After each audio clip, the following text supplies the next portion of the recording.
Di antara persoalan yang kita harus pahami adalah merenungkan masalah sampai pada klimaksnya. Ini di sini.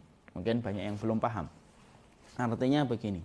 Banyak masalah yang kita jumpai pertama kali kalau kita duduk merenung, maka kita akan ketika kita duduk merenung memikirkan hal terjauh dari masalah yang kita hadapi, maka kita akan sampai pada kesimpulan bisa jadi apa yang kita anggap masalah di awal masalah itu timbul ternyata bukan masalah pada akhir masalah itu kalau kita merenungkannya. Karena banyak hal yang kadang-kadang kita anggap masalah, tapi justru sebenarnya itu bukan masalah. Kalau kita merenungkan dari awal sembari kita berevaluasi atas apa yang menjadi kekurangan kita. Ya. Makanya Masya Allah, inilah yang menjadikan kita diberikan oleh Allah akal, diberikan oleh Allah kemudian berpikir supaya kita bukan hanya berpikir dalam perkara-perkara yang tidak bermanfaat, tapi Allah menganugerahkan kepada manusia dia mampu berpikir karena sesungguhnya dengan berpikir itu dia bisa memikirkan sesuatu yang bisa memberikan kebaikan untuknya. Ini ada kisah nyata. Saya pernah membaca dalam satu kitab. Ada seorang suami ulama, dia mendapatkan istri yang super cerewet. Betul-betul super cerewet. Hampir-hampir sang ulama ini menceraikan istrinya karena super cerewetnya. Tapi Masya Allah, sang ulama itu tetap bertahan pada posisinya. Lalu dia berkata, jangan-jangan la'allahu yahsunu uqbahu. Ini kata-kata yang beliau sampaikan. La'allahu yahsunu uqbahu itu, moga-moga pada kecerewetan istriku ini ada kebaikan. Kebaikan itu yang beliau bayangkan saat itu bisa jadi mungkin anak saya yang akan saya dapatkan. Ternyata betul. Ternyata perkataan beliau ketika mengatakan la'allahu yahsunu uqbahu, ketika dia bersabar mendapatkan istri yang super cerewet, dia menganggap pertama kali itu masalah berat.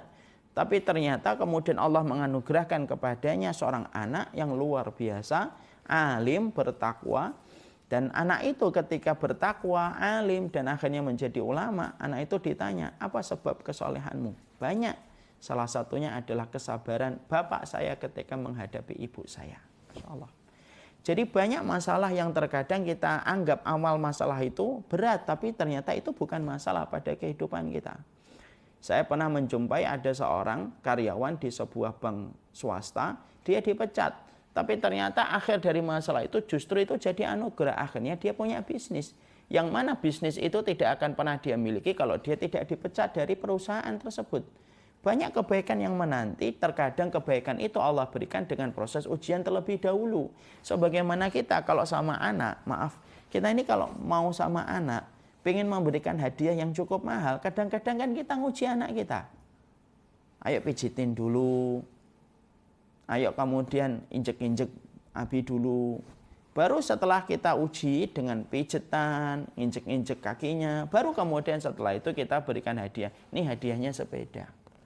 Semacam itu, terkadang ada kemiripan bahwasanya Allah ketika akan memberikan kebaikan, kadang-kadang memberikan masalah. Di mana akhir dari masalah itu ketika diridhoi dengan sikap ikhlas, dengan sikap pasrah, di ruang tunggu, maka Allah akan memberikan kebaikan.